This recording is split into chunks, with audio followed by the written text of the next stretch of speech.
Hola a todos. El objeto de hoy, de esta charla, es reflexionar sobre la sexualidad de nuestros hijos. La sexualidad contemplándola como una conducta normal y fundamental en el desarrollo de la persona. Así pues, bienvenidos a todos a este espacio de encuentro y reflexión creado por la Fundación ALPE para acompañar el desarrollo integral de nuestros hijos. Creo que por todos es conocido el cambio que hay en cuanto al concepto de la sexualidad en nuestra sociedad. Si nos remontamos al siglo XIX, el exceso en la expresión de la sexualidad se consideraba que correspondía a una persona normal, mientras que en el siglo XXI aquellas personas que son sexualmente inhibidas se considera que tienen una conducta anormal. Sin ir más lejos, el fin de semana pasado se celebró el Día del Orgullo Gay. Es una celebración que se hace el sábado anterior o posterior al 28 de junio y que en Madrid es la ciudad de Europa más multitudinaria. No tanto porque sea Madrid donde hay más gays, lesbianas o personas bisexuales, que son los que convocan esta celebración, sino porque es el punto de encuentro de mucha gente del ámbito europeo. Está claro que en España y en Europa ha cambiado la sexualidad. Hace 25 años, desde hace 25 años, si comparamos la sexualidad, vemos cómo ya no es un tema tabú la sexualidad. Hay un interés por el sexo, reconociendo la importancia que tiene una sexualidad sana en el funcionamiento de la persona, en la vida. La mujer ya reconocemos que tiene derecho y necesidad de tener satisfacción en sus relaciones sexuales. Además, hay un interés científico en la sexualidad humana. Tenemos accesibilidad a material erótico, hay uso de anticonceptivos, con lo cual el tener relaciones sexuales no tiene por qué conllevar una fecundación o la procreación. A su vez, nuestros hijos reciben tanto en el colegio como en los institutos clases de educación sexual. Está dedicada sobre todo a identificar y reconocer el funcionamiento de los órganos sexuales para prevenir embarazos y enfermedades venéreas o de contagio sexual. Pero la charla de hoy lo que pretende es ver la influencia que tiene la sexualidad en mi autoconcepto. Imbrincamos el tema de hoy con el que vimos en el webinar pasado sobre el autoconcepto y también en el que estuvimos viendo el concepto de pareja y las relaciones de pareja. Vamos a ver y diferenciar en esta identificación de género su significado, en qué consiste la sexualidad y las primeras relaciones sexuales. En cuanto a la identidad de género, inicialmente podríamos pensar que era la identidad sexual, es decir, el varón tiene sus atributos, los testículos y el pene y es un varón, y la mujer tiene el útero, los ovarios, la vagina, es una mujer. Pero esto va a ser solamente el sexo anatómico. Para esta identidad de género contamos también con un rol social, qué papel tenemos dentro del grupo social donde me desenvuelvo y en relación a mi pareja, y también es importante la orientación sexual. Cuando soy adolescente, en mis primeras relaciones sexuales, ¿con qué me excito sexualmente? Así pues, vamos a ver inicialmente lo que es el sexo genético. Sabemos que el hombre tiene una carga cromosómica XY y la mujer XX. Por lo tanto, cuando tienen un hijo, en función del cromosoma que hay en el esperma que fecunda al óvulo de la mujer, va a determinar el sexo genético, siendo niño si es XY o si es niña XX. Veamos cómo el sexo genético no tiene por qué conllevar el sexo, los atributos genitales posteriores. Porque el siguiente paso es observar la aparición del sexo gonadal, que va a ser la diferenciación sexual del niño y la niña en función si desarrolla la niña los ovarios o el niño los testículos. Esto va a ser aproximadamente a la 6ª semana, cuando la acción de los andrógenos, que son las hormonas que van a favorecer la aparición del pene y los testículos en aquella carga genética que sea XY.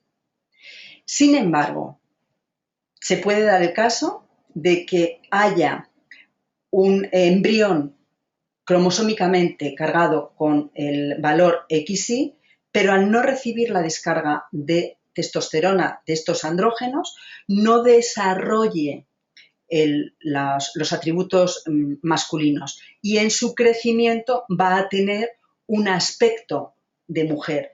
El problema va a ser cuando llegue a la pubertad, a la adolescencia. Esta niña no va a tener una menstruación porque no tiene desarrollada ni los ovarios ni los órganos femeninos. Con lo cual ahí se va a ver que es que realmente su carga genética era de varón. Lo mismo va a pasar con las mujeres, la carga genética femenina que tenga una sobreexposición a los andrógenos. Pero estos casos son muy pequeños proporcionalmente con la población, es una incidencia muy baja. Lo que sí que sabemos también es que desde que el embrión se está desarrollando y desde este aporte de hormonas, de andrógenos, va a influir también en el desarrollo de su hipotálamo, que es una estructura cerebral que está relacionada con conductas vitales del mantenimiento de la especie, como por ejemplo la conducta de alimentación o el control de la temperatura de la persona o la conducta de apareamiento. Es decir, que no solamente por los atributos genitales, sino también por la sexualidad en cuanto a la conducta se viene marcada por desde estos primeros meses en la formación del embrión. El sexo genital vemos que se puede desarrollar como hombre o como mujer, siendo el embrión independiente de la carga genética. Como hemos visto, va a depender del aporte de estos andrógenos. Entonces, aquí vemos cómo a partir de la 10ª semana aproximadamente, con la aportación genética masculina y la aportación de la testosterona, el feto va a ir desarrollando el pene y los testículos. Mientras que la mujer, por la falta de aporte de andrógenos y por la carga genética XX, lo que va a hacer es desarrollar sus genitales internos, que van a ser el ovario, el útero, la vagina y el clítoris. Esto nos va a mostrar cómo hay una ley de la potencia bisexual, que lo que viene a decirnos es que un mismo organismo, independientemente de la carga genética, se puede desarrollar en la dirección masculina o femenina por este proceso de diferenciación sexual en función de estos factores biológicos que vienen determinados por los genes y las hormonas gonadales que hemos visto. Entonces, no solamente en cuanto a sus atributos sexuales, sino también en cuanto a su conducta sexual por la influencia que tiene en el hipotálamo. Y finalmente, en esta diferenciación sexual, el ambiente va a ser determinante, sobre todo en los adolescentes, por estas primeras experiencias sexuales que instauran la excitación en el joven.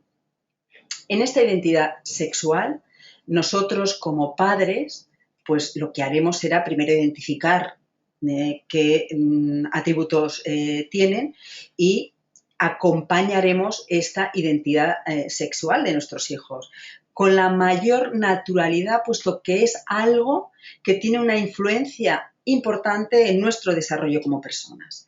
Entonces, lógicamente, si es niño, pues tendrá su pene y sus testículos. Entonces, en el niño es normal que a partir del tercer mes encontremos que en determinados momentos tiene el pene erecto, pero esto es por contraste de temperaturas, no tiene nada que ver con la excitación sexual. Es bueno que en el baño, en el momento del baño, le limpiemos el pene retirando el prepucio para limpiarlo y además favorecer así la flexibilidad del prepucio, porque hay niños que no se desarrolla bien y les hace daño al retirarlo. Limpiaremos también la vagina de las niñas y tendremos cuidado en no utilizar jabones con pHs agresivos, no tanto por estas edades tempranas, sino cuando la mujer está en edad fértil y quiere tener hijos, los jabones suelen ser perjudiciales para que el flujo vaginal favorezca la fecundación. Y como rutina, como hábito, es bueno que se acostumbren las niñas a no utilizar jabón en la vagina. A partir de los 3 años no debemos asustarnos o regañar a nuestros hijos cuando palpan sus genitales o tienen interés por su sexo o el sexo contrario. Sé que en nuestros niños con acondroplasia la dificultad de palpar sus genitales puede hacer que lo hagan en edad más avanzada, pero esto no va a constituir ningún trauma ni ningún trastorno. La exploración es natural y no tiene una finalidad sexual. El toqueteo entonces de los genitales es normal y es en estas edades tempranas cuando aprenden a identificar y a diferenciarse soy niño o soy niña porque tengo vulva o porque tengo colita. Y entonces tiene que ser algo natural. Dentro de la naturalidad nos ponen a prueba los niños cuando, por ejemplo, Andrés yendo en metro, yo sentada con mis hijos, el niño con 3 años sentado encima de mí, mucha gente en el metro y delante pues un señor y lo que tenía yo enfrente era un pantalón con una bragueta y el niño, mamá, ¿este señor tiene colita? Lógicamente, si en la guardería están hablando de que el niño tiene colita y la niña tiene vulvita, pues lógicamente con la mayor naturalidad hay que contestar, sí cariño, este señor tiene colita, a pesar del rubor y la vergüenza que nos pueda causar, porque efectivamente el señor y todo el entorno lo está escuchando y obviamente les hace gracia. A partir entonces de los 3 años, un varón chico, podemos observar cómo muestra una conducta afeminada en la guardería o en la escuela infantil. Aquí tenemos que diferenciar si es por imitación de su hermana mayor o de su madre, porque es una edad donde tienen ese apego y esa atracción hacia la persona de apego, o es algo constitutivo. Os recomiendo una película de hace 2 años, francesa, muy buena, Guillaume y Chicos a la mesa, que viene a reflejar una familia tradicional con 4 hijos, el mayor de ellos con una conducta muy afeminada, donde los padres dan por hecho que es gay, y los otros 3, pues 3 varones prototípicos. Entonces, será en las primeras relaciones sexuales de Guillaume cuando se da cuenta que a él lo que le gusta son las relaciones con mujeres, no con las de hombres. Con lo cual, había sido el niño y el adolescente, por agradar a la madre, había favorecido esa conducta afeminada. También quiero haceros hincapié en poder identificar la distinción entre un toqueteo de los órganos genitales de los niños, autotoqueteo, o una conducta masturbatoria impulsiva y ansiosa en los niños que es probable que sea por haber tenido abusos sexuales. Hacer un inciso, deciros que los abusos sexuales no solamente es por la penetración en el niño, sino que es por la búsqueda de excitación del adulto con el niño, ¿de acuerdo? Es decir, que un adulto puede excitarse porque un niño le vea masturbándose. Y esto es un abuso imperdonable sexual en el niño.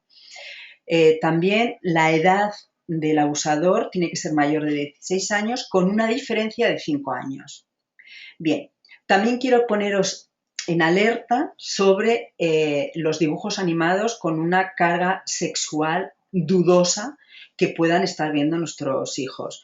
Yo recuerdo a mi hijo mayor que veía unos dibujos animados que eran Chicho Terremoto y bueno, pues los veía, yo en principio tampoco le daba mayor importancia y un día me siento con ella para ver los dibujos y cuál es mi sorpresa que veo que Chicho para encestar una canasta tenía que levantarle las faldas a la niña y verle las bragas. Os podréis imaginar qué aprendizaje están recibiendo los niños y las niñas que están viendo esos dibujos animados. O, por ejemplo, los dibujos animados de Ranma Medio, que es el protagonista, es chico o chica en función de si se mete en el agua o si no se mete en el agua. La sexualidad, la identidad de género no es algo que cambie, es algo que tiene que estar bien instaurado. Permitir a nuestros hijos que vivan con la creencia de que hay un personaje buenísimo y estupendo que va cambiando de sexo, es algo que lo favorece también a ellos. Cuando nuestros hijos ven escenas con componente sexual en estas edades tempranas, pueden reconocer que notan algo y suelen decir, cuando veo a alguien besarse me dan ganas de hacer pis. Eso es un inicio en la eroticidad infantil, pero no hay que darle mayor importancia porque es algo en el fondo positivo para el día de mañana. Cuando nos pregunten por cosas con carácter sexual, tenemos que darle información bien sencilla y adaptada a su edad, pero contestar a sus preguntas. Por ejemplo, ¿cómo nacen los bebés? Pues ahí la analogía de cómo se fecunda la semillita y cómo va creciendo la planta hasta hacerse un árbol es muy buena. El problema es no querer darles toda la información. Como en el caso de Rocío, cuando su madre le está explicando cómo se fecunda la semilla, que papá le deja una semillita en la tripa a mamá y que luego, como la planta, crece el bebé, y la niña le dice, sí, mamá, pero ¿cómo te deja la semillita? Y la madre sigue explicándole otras cosas por no decirle cómo le deja la semillita y la pobre niña le dice, bueno, mamá, que cuando papá te deje la semillita tú me avisas, ¿vale?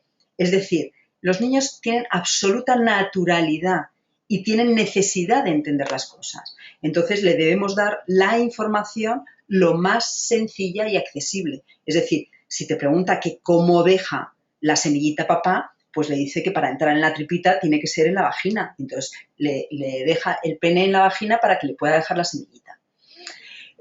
Gonzalo, cuando le dijo a su madre, mamá, me gustan ver las señoras desnudas, pues porque había un cartel de publicidad y la madre le dijo, pero qué cerdo eres, os podéis imaginar que ahí está inhibiendo ese inicio en la sexualidad del niño y además está inhibiendo también el que le cuente todas las cosas a su madre. Con estas edades, debemos aceptar, escuchar lo que nos dicen y darle la información que corresponde. Si tu moral es restrictiva y consideras que un niño no tiene que ver señoras desnudas, no le puedes decir al niño que qué cochino es. El cochino será quien haya puesto esa fotografía. Bien. ¿Qué se le dice a Marta cuando pregunta a sus padres por qué cuando un hombre y una mujer están en la cama están chillando? Pues habrá que darle una contestación que sea acorde con lo que está pasando. ¿Por qué chillan? Porque están en el arrebato amoroso de recibir y dar placer. Entonces, es una forma de lenguaje. Pues se le puede decir, es la forma que tienen de decirle que le gusta estar con el otro. Lógicamente a Marta le parece que están un poco pirados, claro. pero la niña expresa su curiosidad y el padre le contesta. Aquí, por favor, mucha atención nuevamente con la televisión. Pensamos que la televisión es un cuidador que tenemos en casa, porque nuestro hijo se enchufa a la televisión y deja de manipular y de destrozarnos las cosas.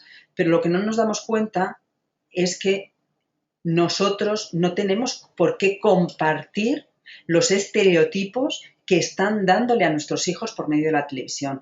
Las escenas con carga erótica alta están a todas horas del día y nuestros hijos lo van a ver, con lo cual seamos conscientes y controlemos la programación y lo que nuestros hijos ven. En definitiva, por favor, no castiguéis ni amenacéis a vuestros hijos cuando de forma natural y espontánea os cuente algo sobre la sexualidad o os pregunte algo. El segundo momento importante en la identidad sexual va a aparecer en la pubertad, cuando consiguen la madurez sexual. Ahí aparecen las características sexuales secundarias, es decir, la mujer aparecen unas mamas destacadas, una cintura estrecha, las caderas anchas y en el hombre un ensanchamiento de su espalda y hay una diferencia obvia en cuanto a sus características secundarias. Pero esta madurez sexual nada tiene que ver con su madurez psicológica, al revés, les va a generar mucha inseguridad. Entonces, nosotros como padres, en la adolescencia ya dejamos de ser el punto de referencia, ya no nos van a venir a preguntar a nosotros, bien porque no les hayamos contestado cuando empezaron a preguntarnos, y sobre todo porque ya no nos identifican como el referente que quieren ser. Con lo cual, sus referentes van a ser fundamentalmente sus amigos. Pero nosotros, lógicamente, tenemos que intentar acompañar este proceso de identidad sexual con nuestros hijos en la medida en la que ellos nos permitan. Sabiendo que si cumplen las revisiones médicas periódicas que tienen, el médico va a confirmar que están evolucionando bien, que es muy importante. Y luego, tenemos que tener momentos de diálogo, que hablar con nuestro hijo no significa que cuando nuestro hijo cumple 2 años se inicia el proceso de hablar. No, si nosotros desde que son pequeños, desde que nuestro hijo empieza a hablar, tenemos conversaciones con ellos, en la adolescencia las conversaciones serán un poco más tensas porque les cambia la voz, no nos tienen como referente, están más inseguros, pero continuamos intercambiando y dando nuestra opinión. Entonces, normalmente ahora es muy fácil que el banco te regale una televisión, hay una oferta en un gran almacén y solemos tener televisiones en el dormitorio, en el cuarto de estar, en el salón, en la cocina, hasta en el cuarto de baño. Vale, ¿qué pasa? Que cuando vamos a comer se pone la televisión y el momento de la comida, tanto del desayuno, comida o cena, si estamos en familia, es un momento óptimo y necesario para comentar cosas cotidianas y cosas importantes. Entonces, cuando hablemos en familia, hablar con naturalidad de la menstruación, no solamente para las chicas que la van a tener, lo tienen, sino también para los chicos, que muchos de ellos es, ¡guau, qué asco, no hables de eso! No, es algo natural y tienen que verlo como natural. Igual que para hablar de la eyaculación estando las niñas o estando los niños porque les dé vergüenza. Y hablarlo y con la misma naturalidad, los niños cuando tengan un sueño húmedo, como llamamos a esas primeras eyaculaciones, que sepan que es algo normal y que ellos mismos tienen que cambiar las sábanas en caso de que pueda pasar. El segundo aspecto importante en mi identidad de género va a ser el rol sexual, que no es ni más ni menos el patrón, la conducta social que yo desempeño en relación al grupo y en relación a mi pareja cuando ya soy adulto. Cuando en épocas anteriores, cuando la maternidad era una prioridad en la educación de las niñas, digamos que ahí en la identidad, en el rol sexual, se hacían asignaciones muy definidas para que las niñas fueran sumisas y delicadas y los niños agresivos y valientes. Entonces, Estas son las clásicas frases donde determinaban que la niña, su finalidad era cuidar y el niño era conseguir cosas.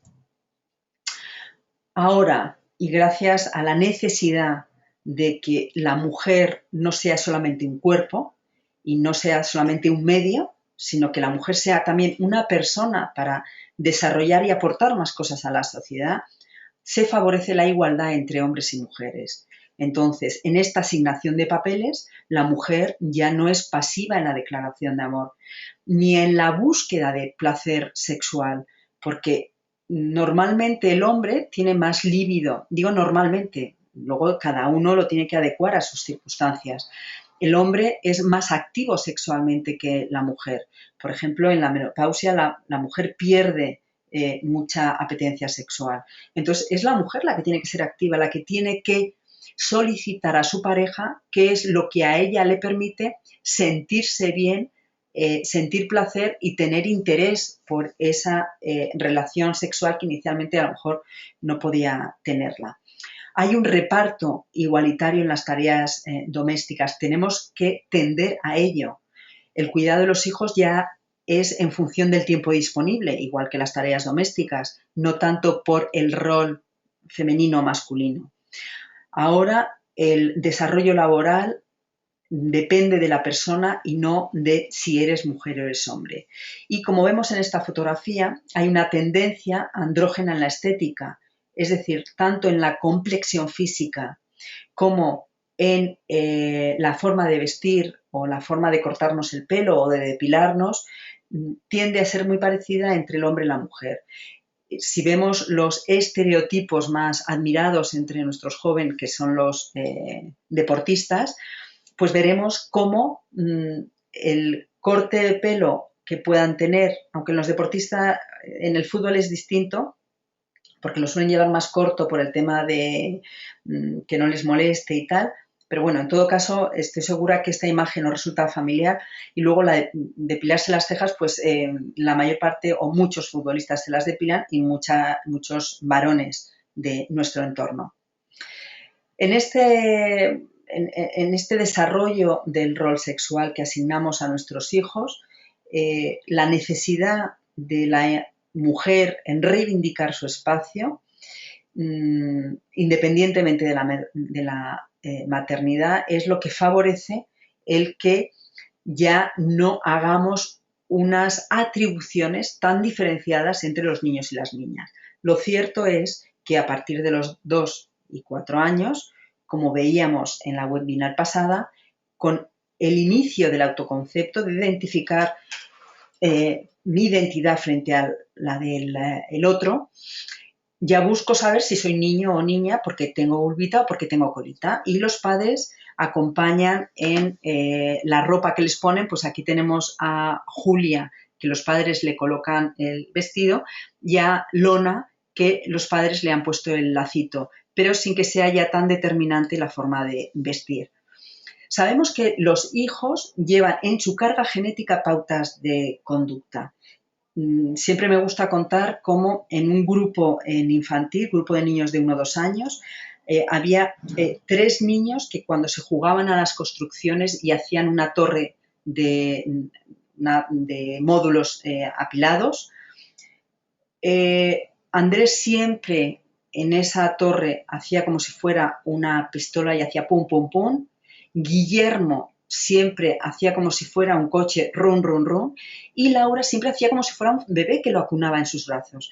Pero esta carga genética no es determinante, porque serán los valores y las actitudes del entorno lo que va a configurar finalmente cuál es su rol sexual. Tenemos que saber que tenemos que favorecer la igualdad entre niños y niñas. Independientemente de esa igualdad, los niños siempre van a buscar el que yo quiero identificarme si soy niño o si soy niña. Con los amigos de pares que Piaget ya definió, se inicia un proceso en el que, buscando la misma identidad de mi rol sexual, del rol y de mis atributos genéticos, me gusta jugar con amigas del mismo sexo. Fundamentalmente siempre con la misma amiga. Luego, cuando me hago mayor, serán con un grupo de amigas, aunque de vez en cuando también juego con niños. Pero los juegos ya, como vemos, no están tan diferenciados. En esta asignación de roles hay un proceso de identificación con personas a las cuales yo quiero o admiro. Cuando aquí Mateo, que tiene 3 años y lógicamente quiere a morir a sus padres, él se identifica como su padre, se viste como su padre, le hace ilusión vestirse como su padre y tenderá a representar el rol de su padre. ¿Cómo alabemos o cómo reprimamos la expresión del rol que está tomando nuestro hijo? Vamos a favorecerlo o inhibirlo. Si yo digo, pareces una princesa como si fuera lo mejor, mi hija va a identificar el rol pasivo de la princesa como positivo. Mientras que si a mi hija le digo, una niña nunca puede dar tortas, es lo peor, yo lo que estoy favoreciendo es que mi hija sea pasiva en el enfrentamiento con sus iguales. Esta fotografía os la traigo porque me gusta, dentro de esta asignación de roles, ver a Araceli con su pareja, que tienen roles basados en la igualdad, porque tienen una estética muy parecida, pero también en la diferencia, porque se nota claramente, y como Araceli, por los colores que coge o por la feminidad de su cara, que es una chica. Vamos a ver el tercer y fundamental aspecto a la hora de la identidad de género, porque los padres no somos conscientes de la importancia que tiene, y es la preferencia sexual en función de la excitación que tengo en mis primeras relaciones sexuales, que van a determinar el que me gusten los hombres, o sea, que me guste el mismo género, personas del mismo género, de otro género, o que me gusten de ambos géneros. Para eso vemos que hay distintas fases en el ciclo de la respuesta sexual. La fase de deseo son cambios psicológicos muy importantes que apenas se les da importancia y que no somos conscientes de ellos cuando nos excitamos, pero digamos que es la predisposición para tener excitación. La fase de excitación, que es fundamental en este momento de la identidad de género, porque va a ser en estas primeras fases de excitación cuando yo siento que mi corazón bombea y noto que hay un comienzo de excitación, de erección o de lubricación vaginal.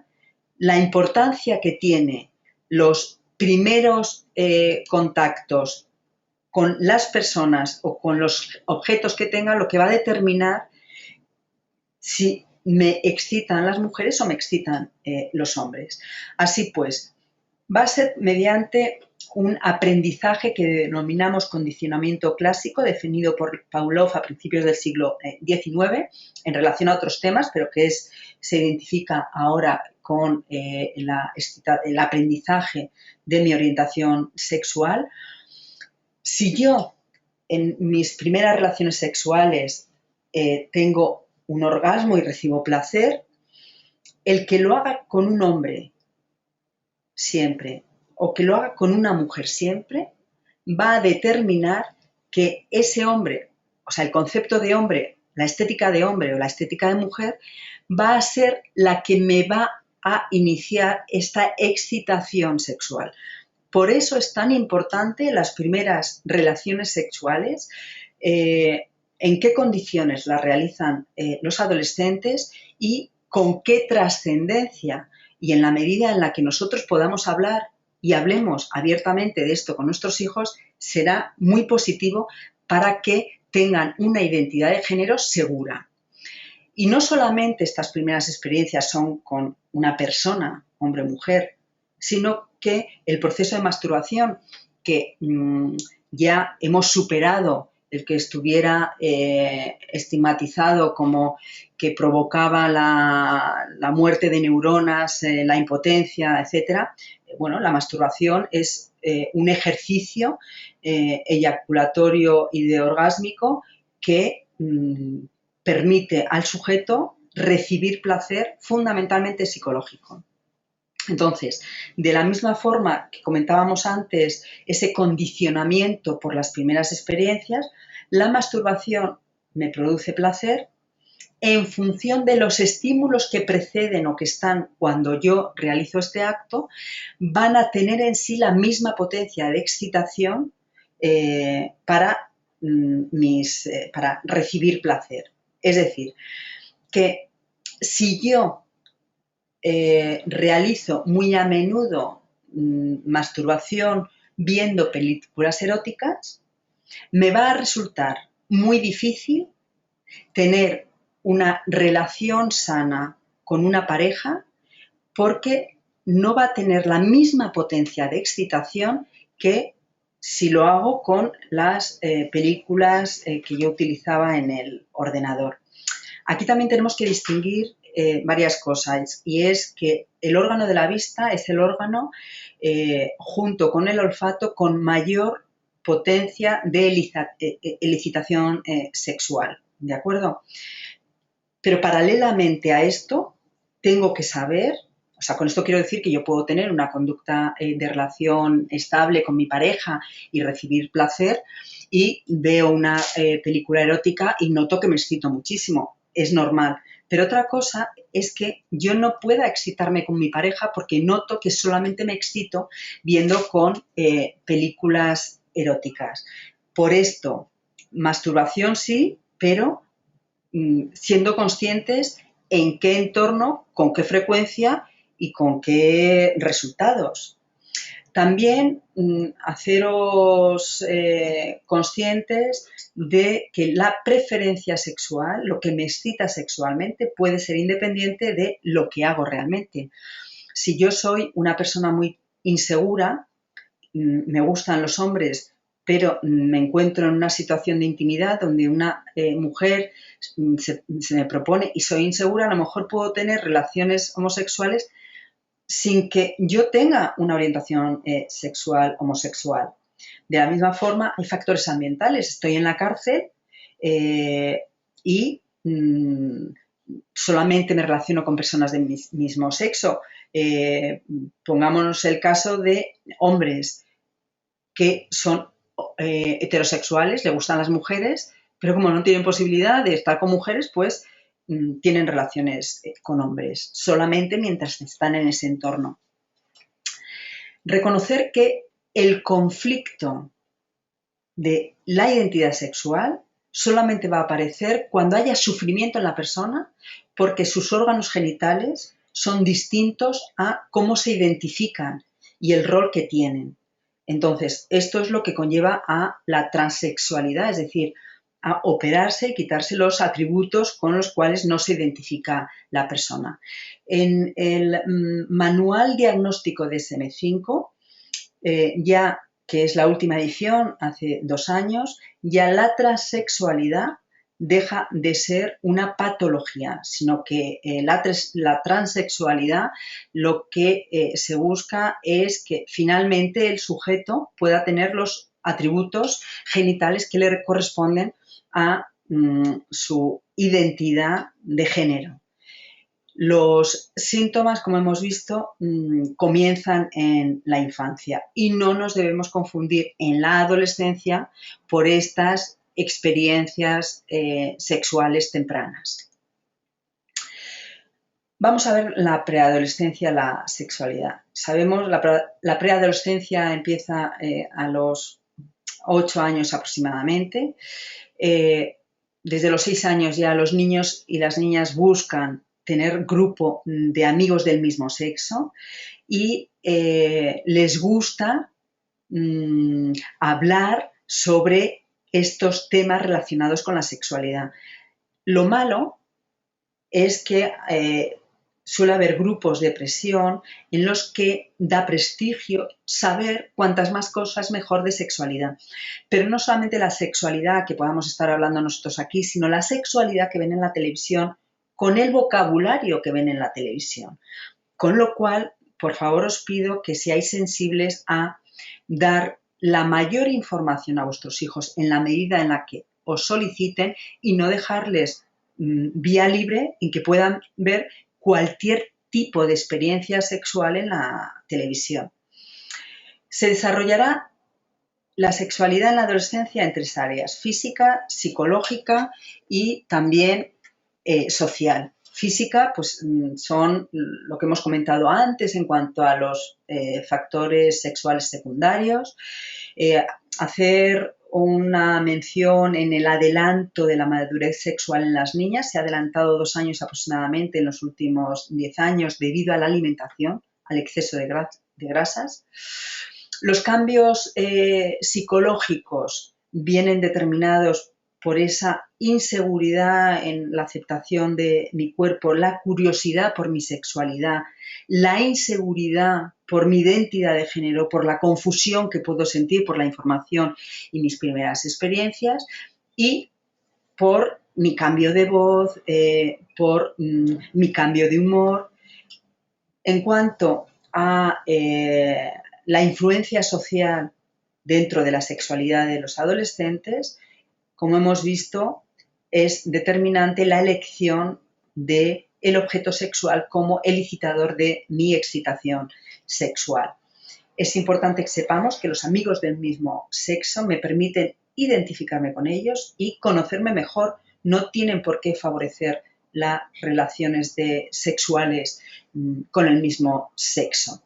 Los cambios físicos generan inseguridad y ansiedad.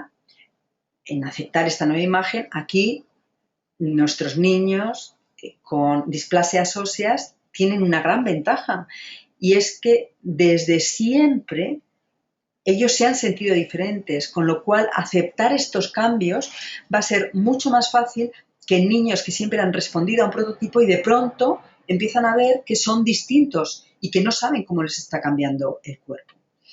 Hay una valoración subjetiva, hay una valoración personal de cada adolescente que está influida por el entorno donde viven. Y de forma general, ser conscientes que en poblaciones rurales se va a marginar mucho más la estética andrógina y comportamientos homosexuales, que en grandes capitales que al revés va a favorecer esta estética andrógina y las relaciones homosexuales o bisexuales por el componente de libertad y de experimentar y el componente hedonista que existe socialmente. En la adolescencia hay unos cambios psicológicos en los que tenemos que aceptar que nuestros hijos ya no se quieren parecer a nosotros y que buscan a sus amigos para identificarse con ellos.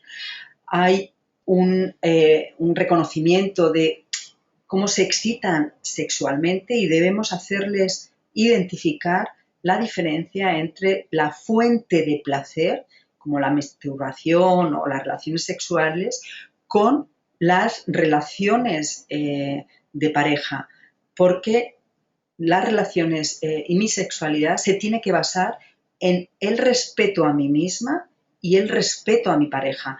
Yo no debo abusar de nadie para tener placer, ni debo permitir que abusen de mí para que otros tengan placer.